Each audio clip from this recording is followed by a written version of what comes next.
Île-de-France. Écoutez IDFM Sur 98 FM. IDFM, toujours plus proche de vous.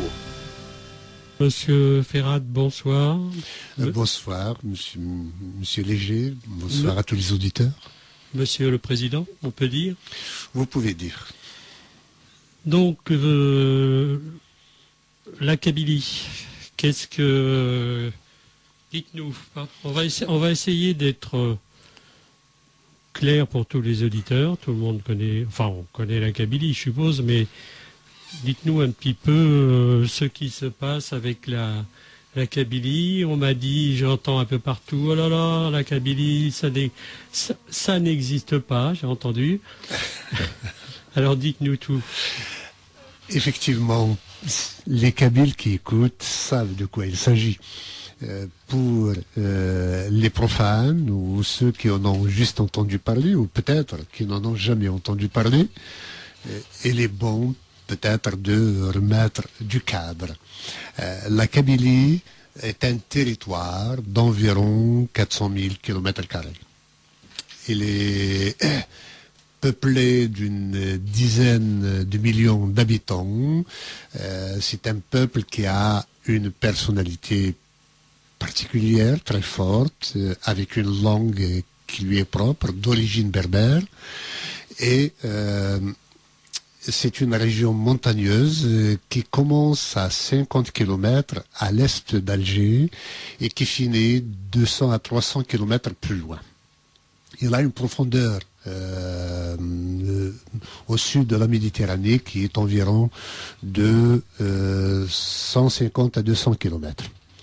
Voilà globalement le territoire, un pays montagneux qui a forgé des zones rudes et qui ont résisté à l'ensemble des invasions et qui ont forgé une culture de la solidarité, de l'honneur, de la bravoure et de l'entraide entre eux. C'est organisé sur le modèle de la liberté totale, mais des villages.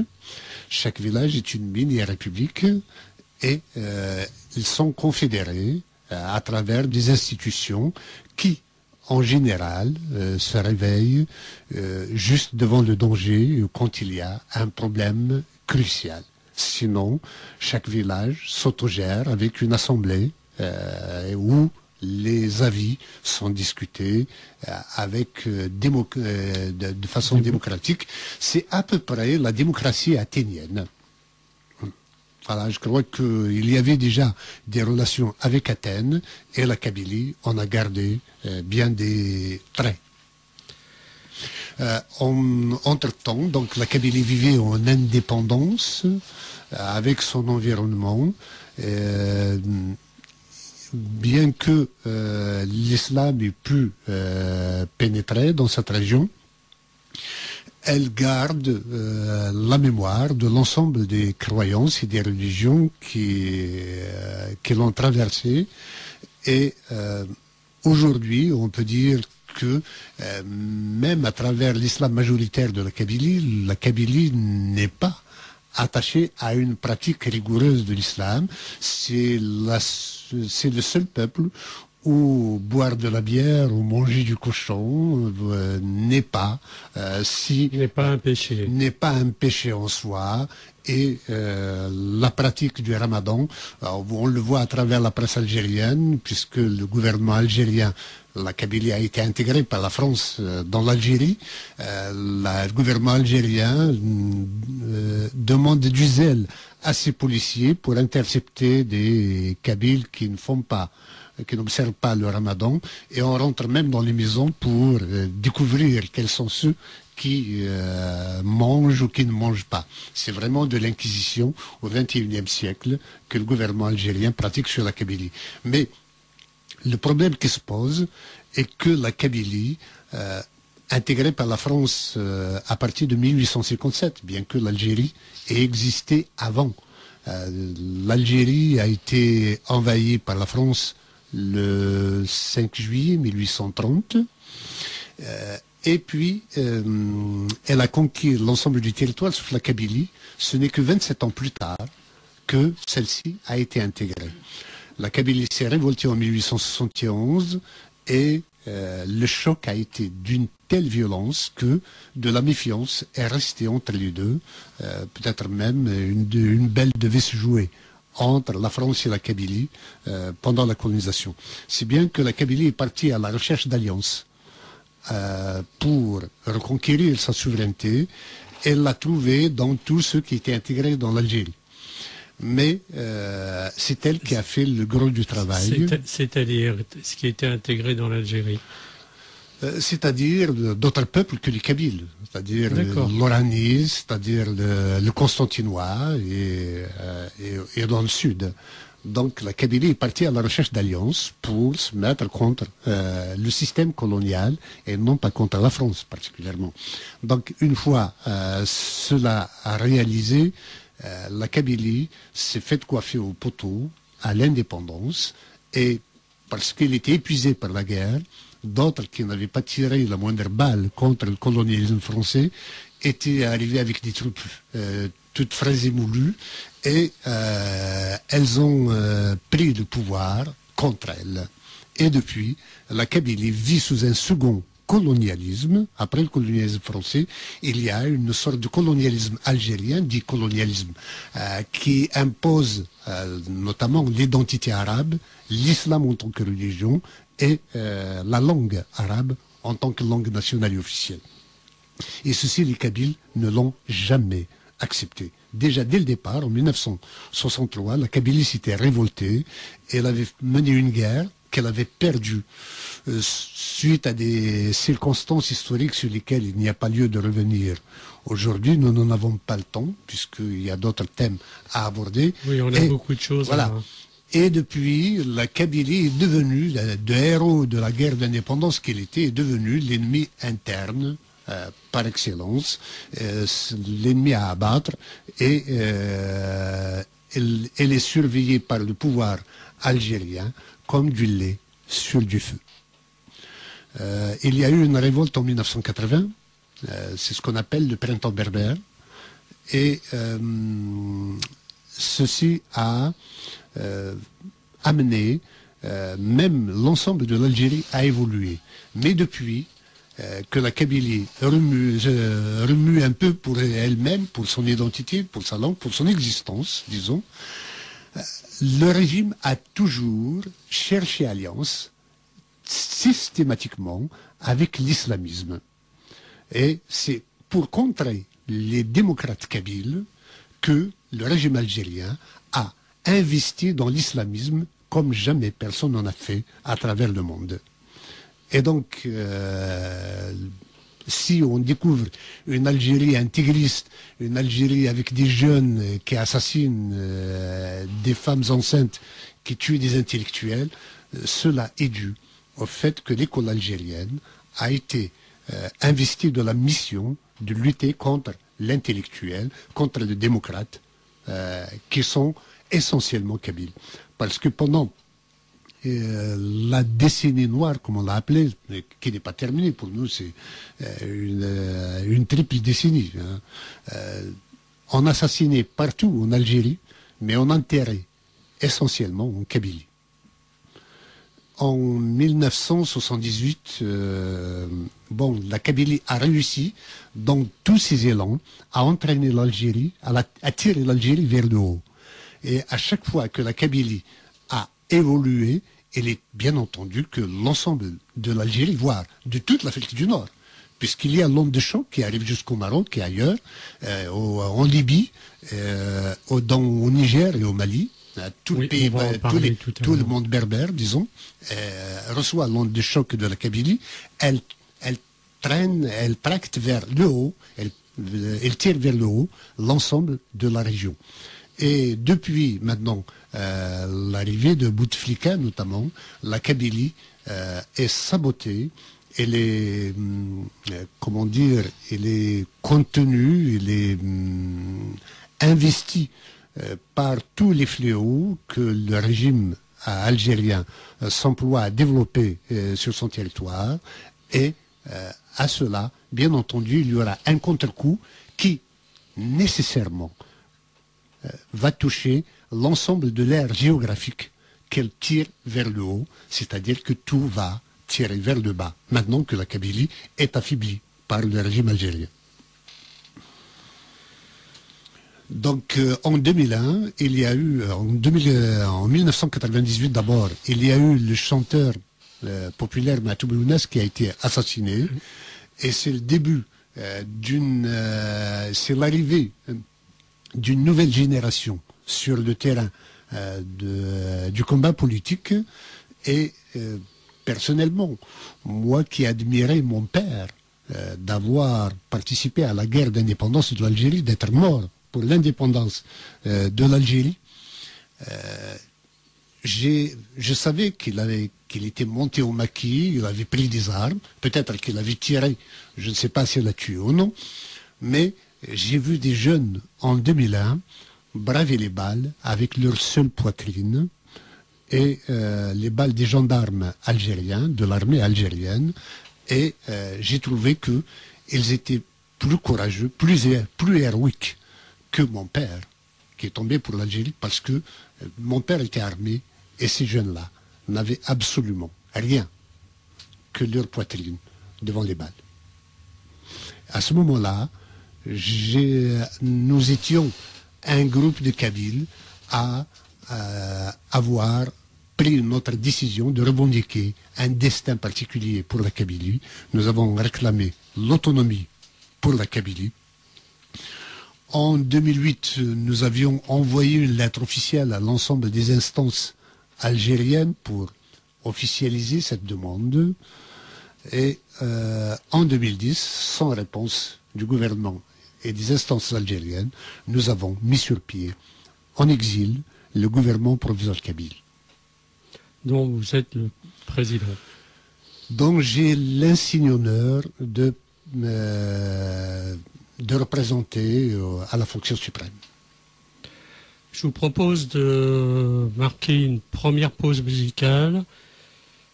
Paul et Alex à la réalisation. À tout de suite.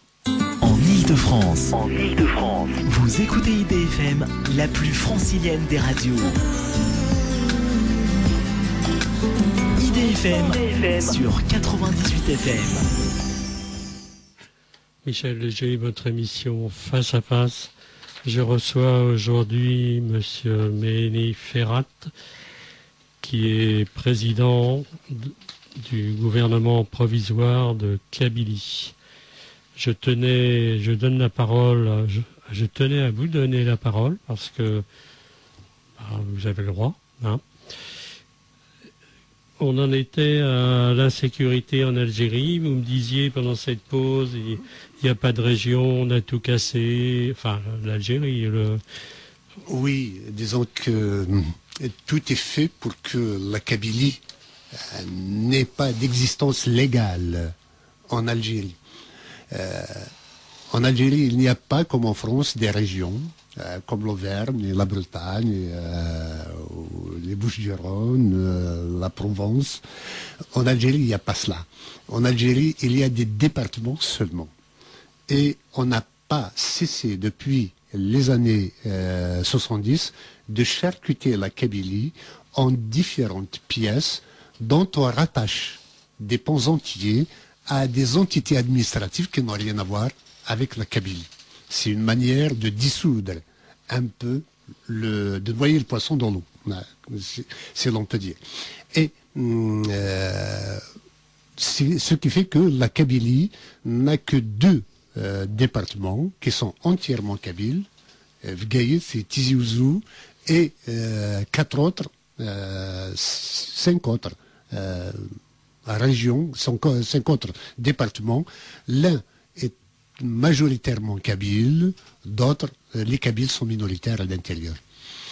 Donc la situation de l'existence des frontières est un peu complexe. Il n'y a pas de frontières administratives. Il n'y a pas de frontières administratives. Il y a des frontières administratives pour des départements, mais pas pour la Kabylie, juste pour que il n'y ait pas de revendication territoriale particulière de la Kabylie, que ce soit un écueil supplémentaire sur la route de la conquête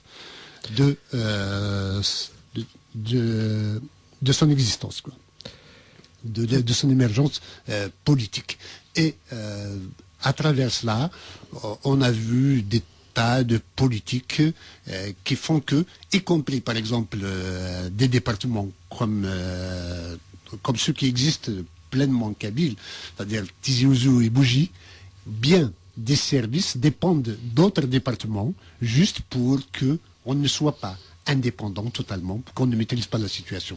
Et sur le plan économique, la Kabylie est riche de son dynamisme, de sa force de travail, de ses entrepreneurs et de ses élites, qui sont très pointus. À chaque fois que des projets étaient capables d'être réalisés économiquement en Kabylie, le pouvoir algérien les a soit bloqués, rejetés, soit détournés vers d'autres régions du pays, y compris quand c'est de l'argent que nous avons pu obtenir, que des élus ont pu obtenir des instances internationales. Pour l'écologie, par exemple, l'Algérie a refusé systématiquement que cet argent soit destiné à la Kabylie. Et quand quelqu'un, un Kabyle, veut s'installer, veut créer une entreprise, on lui dit systématiquement « Pourquoi tu ne vas pas ailleurs ?» Et on fait tout pour le dissuader. Mais comme on a la fibre patriotique kabyle, qu'on le veuille ou non, les investisseurs, quand même, réussissent à mettre sur pied leurs entreprises. Et qu'est-ce qui se passe? On leur crée toutes sortes de problèmes. Et ces derniers temps, le gouvernement algérien organise des kidnappings par des groupes dont on ne sait d'où ils viennent, de tous les entrepreneurs ou de leurs enfants, juste pour, d'une part, les faire fuir, deuxièmement, écumer la plus-value qu'ils ont dégagée de peur qu'elles ne soient réinvesties de nouveau sur le terrain. Vous voyez, c'est complètement diabolique de la part du régime, tout en entretenant le terrorisme sur place en Kabylie. Vous savez, quand le terrorisme avait commencé en 1991-92 notamment, la Kabylie était considérée comme la Suisse de l'Algérie. C'est-à-dire qu'on trouve des annonces même dans la presse algérienne, échange villa à Alger contre un 3 pièces à Tizi Ouzou à Bougie. C'est dire qu'il n'y avait absolument pas de terrorisme et la Kabylie n'est pas un espace fait pour l'islamisme en général. Et donc, après l'accord qu'il y a eu en 1996 entre les militaires algériens et l'armée islamique du salut, le terrorisme, comme par magie, a été exporté vers la Kabylie où ils n'ont pas de base sociale. Les terroristes n'ont pas de base sociale pour se protéger, pour être nourris. Alors, il y a, à notre sens, collusion flagrante entre le régime algérien et le terrorisme. L'essentiel, à travers l'entretien du terrorisme en Kabylie, c'est la militarisation, c'est-à-dire c'est l'occupation militaire de la Kabylie au prétexte qu'il y a du terrorisme, mais en fait, on prépare l'armée sur le terrain pour des massacres en cas d'éventuelle insurrection de la Kabylie. Monsieur Ferrat, si vous voulez, on va passer sur un autre sujet. La France et la Kabylie, la guerre d'Algérie, les mauvaises relations franco-algériennes, la 7e wilaya et le 17 octobre 1961, le conflit algéro-kabyle, ça fait beaucoup de choses. Le massacre du 17 octobre 1961, les événements du 17 octobre 1961 sont des expressions couramment utilisées pour désigner la répression policière sanglante d'une manifestation pacifique organisée par la Fédération de France du FLN en réaction à un couvre-feu institué par le préfet de police de l'époque, Maurice Papon, pour les seuls Nord-Africains. Reprenons les choses depuis le début. La Kabylie a été colonisée par la France à partir de 1857 et annexée à l'Algérie. Malgré sa révolte de 1871, et sa sanglante la terrible défaite qu'elle avait subie, puisque à l'époque, en 1871, il y avait des centaines de milliers de morts et des dizaines, voire des centaines de milliers de déportés. D'abord, il y a eu quelques-uns qui ont atterri en Nouvelle-Calédonie avec Louise Michel, d'autres à Cayenne, et d'autres se sont enfuis, soit vers la Tunisie, soit surtout vers Damas et ce qu'on appelle le Moyen-Orient. Et beaucoup de Palestiniens sont d'origine kabyle, mais ils doivent l'ignorer. Il y en a ceux qui en ont gardé la mémoire et ceux qui l'ignorent complètement. Et la Kabylie est toute prête à les accueillir si elle accédait à son État, bien entendu. En 1926, la Kabylie a créé le mouvement national algérien à travers l'étoile nord-africaine, qui s'est transformé en parti du peuple algérien, puis en mouvement pour le triomphe des libertés démocratiques en 1946-47, et puis en FLN et ALN. Et c'est la Kabylie qui a tracté l'ensemble de ce mouvement, qui l'a nourri, qui lui a donné la force et la sève. Et c'est en Kabylie que la guerre eut lieu. La guerre d'Algérie était la guerre de Kabylie en réalité. Et c'est sûr, quand on regarde les statistiques des victimes ou des morts de la guerre d'indépendance, on va trouver que 3 morts sur 4 étaient des Kabyles. C'est dire l'engagement de la Kabylie. Et c'est en Kabylie, comme par hasard, que le Congrès ayant donné l'embryon d'État algérien, le Congrès de la Soumam, s'est tenu en Kabylie, parce que c'est là que les conditions étaient les plus réunies. Donc il y a un contentieux franco-algérien qui n'a jamais, franco-kabyle, qui n'a jamais dit son nom et qui n'a pas pu être résolu faute d'un État kabyle émergent à partir de l'indépendance. Et ce qui fait que nous sommes restés sur des non-dits. Nous sommes, en tant que Kabyles, depuis jetés dans des notions fourre-tout. Nous sommes appelés les Maghrébins, nous sommes appelés les Algériens, nous sommes appelés les musulmans, mais jamais les Kabyles. Et ça, c'est un déni d'identité de la part de la France.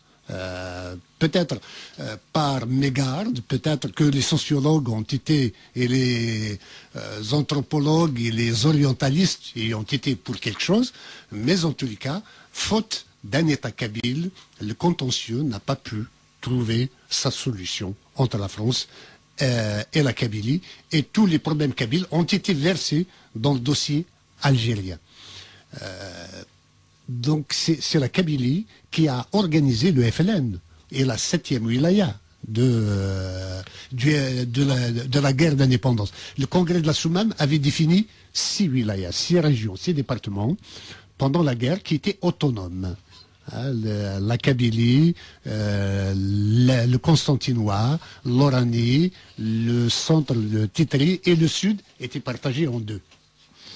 Donc, et quand s'est créée la Fédération de France, on l'a appelée la 7e wilaya. Elle ne faisait pas partie du congrès de la Soumam, mais c'était les Kabyles. Parce que l'immigration kabyle est la plus importante et la plus ancienne ici en France depuis un certain temps. Les Kabyles sont venus à partir des années 90, 1890, qu'ils sont venus en France. Et ce sont eux qui ont construit le métro parisien, qui ont donner du souffle à l'industrie française, et c'est dans le milieu ouvrier qu'est né le mouvement national algérien. Donc la Kabylie a tout fait pour contrer la France uniquement dans le sens de recouvrer sa souveraineté. Et il se trouve qu'elle se retrouve dans un ensemble territorial qui s'appelle l'Algérie et dont il n'a pas pu s'extraire depuis. Voilà le problème. Et donc, la France, ou les nostalgiques de l'Algérie française, l'administration, on veut énormément, et on veut donner énormément à la Kabylie d'avoir été le fer de lance de tout ce mouvement qui a abouti à l'indépendance de l'Algérie, avec tous les drames que cela a vécu.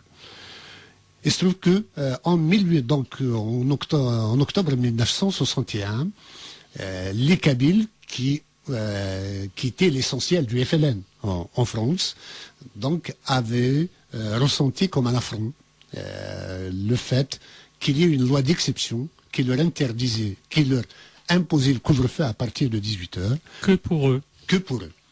Et donc, ils ont bravé le danger, et je pense que si la France avait réussi cette loi d'exception, elle aurait pu l'étendre à d'autres catégories sociales, voire à l'ensemble des Français. Donc les Kabyles, en bravant cette loi, ont aidé quelque part la démocratie française à triompher d'un fascisme rampant. Et en même temps, en 1961, les maquis kabyles étaient presque disséminés. Il n'en restait que symboliquement des hommes qui tenaient vaille que vaille. Et que le 17 octobre 1961 a été une manière de porter le danger dans la capitale française elle-même. Et à ce moment-là, donc en bravant ce danger, il y a eu une violente répression de la police française sous les ordres de Maurice Papon, il faut le rappeler, et tous ceux qui étaient attrapés ont été, pas tous, mais la plupart d'entre eux, pour certains torturés, et certains ont été ligotés et jetés dans la Seine. Ils sont morts, il y a plus de 200 morts. Je prends à témoin le livre de Jean-Luc Enaudi sur le 17 octobre, qui donne un peu la liste de l'ensemble des morts. Et vous savez, regardez les noms, nous sommes prêts à les retrouver tous. Ils sont tous d'origine kabyle. Voilà. Donc cette épreuve est par la suite revendiquée par l'Algérie indépendante comme étant son patrimoine de haut fait d'armes contre la France. Et c'est au nom du sang de ces gens, au nom du sacrifice suprême de ces gens-là, que plus tard, l'État algérien revendique le droit de réprimer des Kabyles, le peuple kabyle et la Kabylie. Et c'est cela qui est insupportable à nos yeux.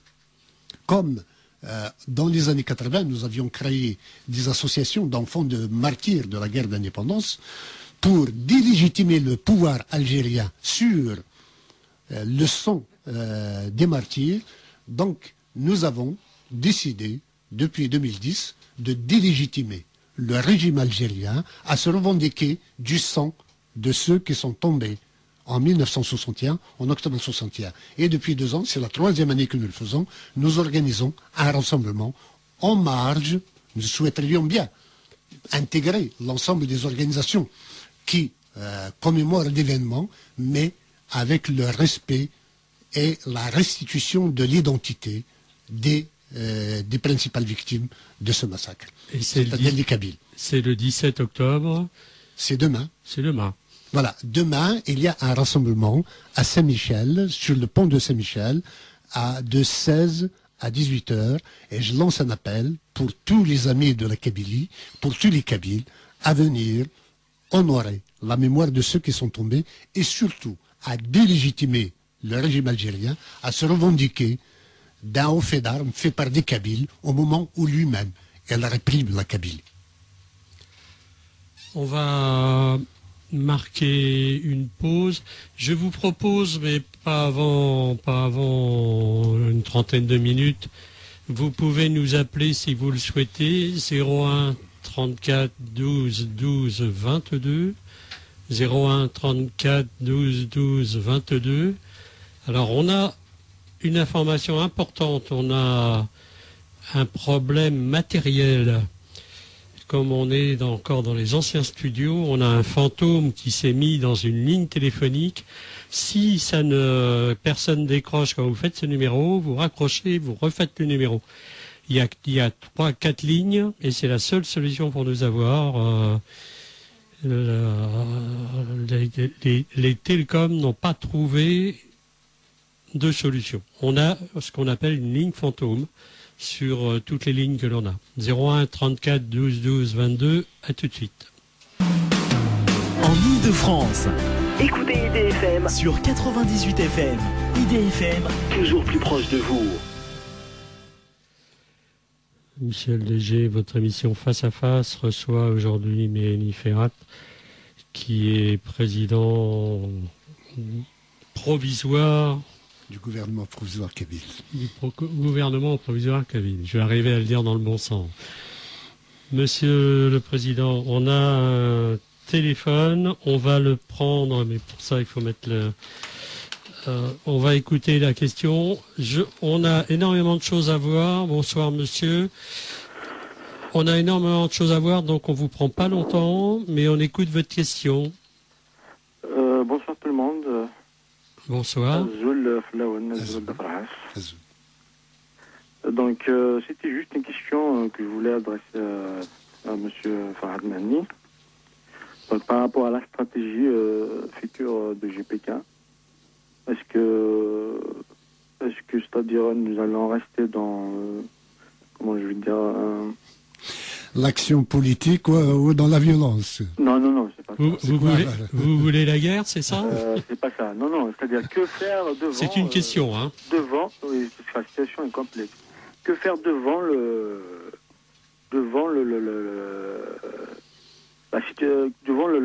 blocage. La provocation du pouvoir algérien, parce que le pouvoir algérien est en train de programmer un génocide en douceur. La région est encerclée de partout. Moi, j'y vais souvent, j'y vais 4 fois par an. Oui. Donc, je vois la présence militaire partout et la présence de gens civils qui mettent des feux, qui font des kidnappings, qui stockent les ressources économiques de la région. Donc, on est dans une situation de guerre menée au peuple kabyle, quoi. Donc, voilà. Quelle est la perspective que le GPK D'accord. Quel est le programme d'action? Quelle est la riposte par rapport à l'ensemble de la situation? Exactement. Je vous remercie. Merci de votre question. Monsieur Ferrat va vous répondre. Merci beaucoup. C'est vrai que le bras de fer qui oppose l'État algérien à la Kabylie ne date pas d'aujourd'hui. Il a été plus musclé en 1963. Et peut-être il a tourné à l'avantage du régime pendant tout ce temps-là, avec la résurgence du problème avec une nouvelle génération à partir de 1980. Il y a une nouvelle stratégie qui a été prise, qui était celle de la revendication pacifique et politique. Il est vrai que les Kabyles n'ont pas toujours eu le courage de s'affirmer en tant que Kabyles. Et, y compris pour revendiquer leur langue, ils sont passés par une transition qui est amazigh. Avant de se revendiquer en tant que Kabyle, il a fallu passer d'abord par le fait qu'on est berbère avant d'aboutir à la revendication kabyle à proprement parler. Et c'est vrai, la situation actuelle est dramatique. Mais le fait d'avoir mis sur pied un gouvernement provisoire kabyle, la Kabylie a marqué des points contre le régime lui-même. Symboliquement, c'est énorme. C'est la première fois que la Kabylie se dote d'un attribut d'État et qui fait que la situation n'est plus la même. Aujourd'hui, le gouvernement algérien, sachant qu'il a définitivement perdu la Kabylie, il pratique la politique de la terre brûlée à travers les kidnappings dont on a parlé tout à l'heure, mais aussi les feux de forêt. La Kabylie est très boisée et elle regorge d'eau. Les ressources kabyles sont exploitées par l'Algérie sans aucune rétribution pour la Kabylie. Nous sommes spoliés de notre eau, de nos richesses minières, de nos richesses naturelles, et l'agriculture qui nous reste est complètement brûlée, incendiée par les militaires et les hommes de main du régime algérien. Nous avons attiré l'attention des instances internationales, mais ça ne semble pas, pour le moment, porter des fruits. Il faudra muscler la diplomatie kabyle, il faudra, sur le terrain, probablement muscler l'action en faisant plus de protestations sur le terrain. Je pense que les pays démocrates doivent mettre l'Algérie sur la liste des États voyous, parce qu'il entretient le terrorisme au-delà de l'Algérie elle-même, et de la Kabylie surtout, mais surtout au-delà des frontières algériennes. L'AQMI et autres sont les créations des services algériens, et tout ce qui se passe comme instabilité dans le Sahel relève de cela. Mais pour ce qui nous concerne, nous travaillons à ce que nous soyons plus efficaces. Je crois que notre visite en Israël a été l'un des éléments un peu qui vont dans le sens de ce renforcement de notre action face à l'État algérien, mais il est vrai que devant l'intransigeance ou l'indifférence du régime algérien face à nos doléances et à nos revendications, un jour ou l'autre, la situation est appelée à évoluer. Je le crains de manière dramatique, parce que les gens, la population, ne supporte plus autant d'occupation militaire, autant d'injustice, autant d'insécurité, autant de sabotage économique de la Kabylie. Donc, nécessairement, la stratégie doit changer, mais pour cela, nous avons besoin de moyens. Et les moyens dont nous avons besoin sont essentiellement financiers à l'extérieur. C'est-à-dire que nous appelons tous les Kabyles à cotiser. Nous venons de créer une fondation pour l'investissement et le développement de Kabylie. Cette fondation a pour mission de recueillir les fonds. Il y aura un compte bancaire sur lequel tout le monde peut envoyer mensuellement 10, 15 euros. Nous demandons aux entrepreneurs et aux commerçants de faire un effort. Les entrepreneurs de donner 100 euros par mois, et pour les commerçants de donner au moins 50 euros par mois. Comme cela, nous pouvons muscler l'action sur le terrain en venant en aide tous ceux qui vont sur ne pas travailler, mais à n'avoir à faire que la mobilisation en faveur des droits du peuple kabyle pour sa liberté.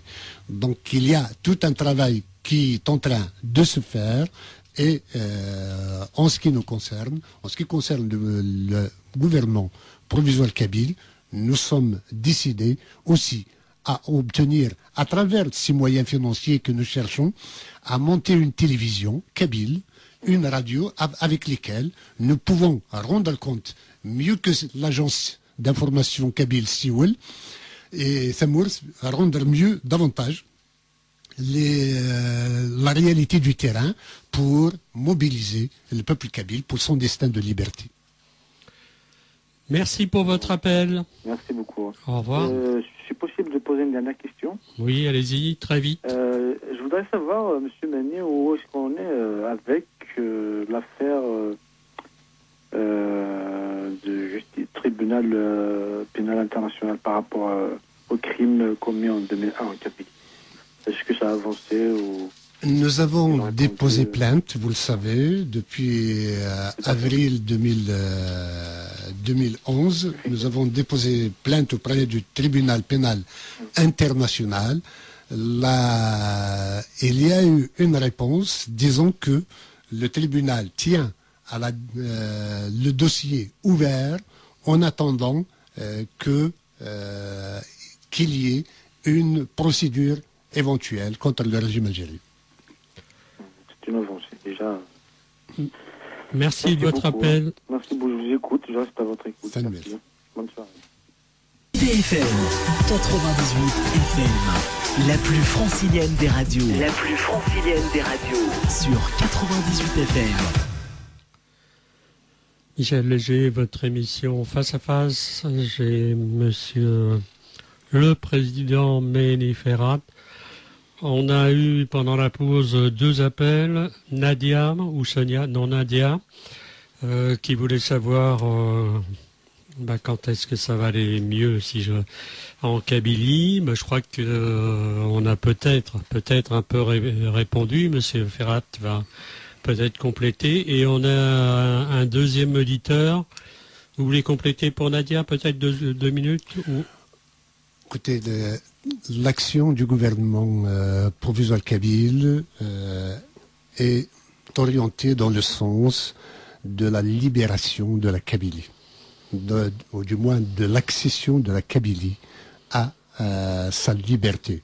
Donc, tout ce qui est bon à faire, nous sommes sur la scène internationale, nous sommes un gouvernement en exil, nous travaillons avec les instances internationales et en même temps, il y a sur le terrain, je rends hommage à tous les militants et toutes les militantes qui sont sur le terrain, bravent le danger au risque de leur vie et de leur liberté et qui font vivre l'idée d'un État kabyle prochain.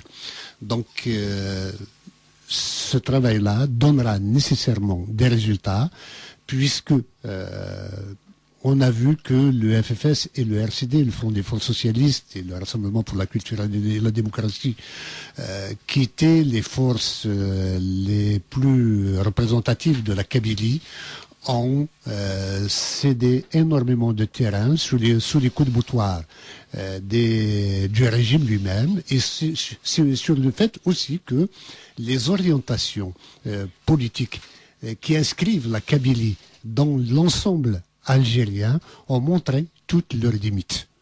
Donc aujourd'hui, la principale force de la Kabylie, c'est le MAC, et à l'échelle externe, c'est le gouvernement provisoire kabyle. Donc tout ce qui viendra comme salut, les mois à venir, nous avons pour perspective aussi de faire participer l'ensemble de la Kabylie. Donc nous avons pour projet de mettre sur pied un conseil national de la Kabylie ou un congrès national de la Kabylie qui dégagera une instance délibérante et consultative et qui tranchera sur un certain nombre de dossiers. On va prendre un autre auditeur. Alors, vu le nombre de téléphones, on va pas pouvoir prendre tout le monde. Notre régie technique va vous donner un nom ou un prénom et votre question, et on va être obligé de faire des sélections, sinon on peut pas tenir tout notre programme pendant ces 2 heures. On prend l'auditeur. Bonsoir. Allô. Bonsoir. Vous êtes un prénom? Allô? Oui, on vous écoute. Oui, bonsoir. Moi, c'est Amran. Je suis de la région de Hilton, exactement de Michelet. Hilton et Michelet, c'est pas la même chose. Hein. Enfin, je suis de la région de Michelet. Hilton, exactement, et c'est à Saadallah. Ah, Saadallah. Voilà. On est un peu proche. Donc, j'appelle par rapport à la situation en Kabylie. Ouais. Tout d'abord, ça me fait plaisir de m'adresser la parole à M. Farhat Mehnia, parce que moi j'ai suivi son parcours depuis mon jeune âge, et je suis toujours avec le MAC, je suis toujours avec le mouvement. Moi, tout ce que j'aimerais, que ça fasse du bruit, que tout le monde va entendre sa parole. C'est par rapport à la Kabylie, parce que à chaque fois qu'on regarde les journaux, sur Internet, le matin, ou Liberté, ou quelque chose comme ça, malheureusement, les mauvaises nouvelles, ils sont toujours en Kabylie. Avec surtout l'été passé, déjà il a fait chaud, tout le monde le sait.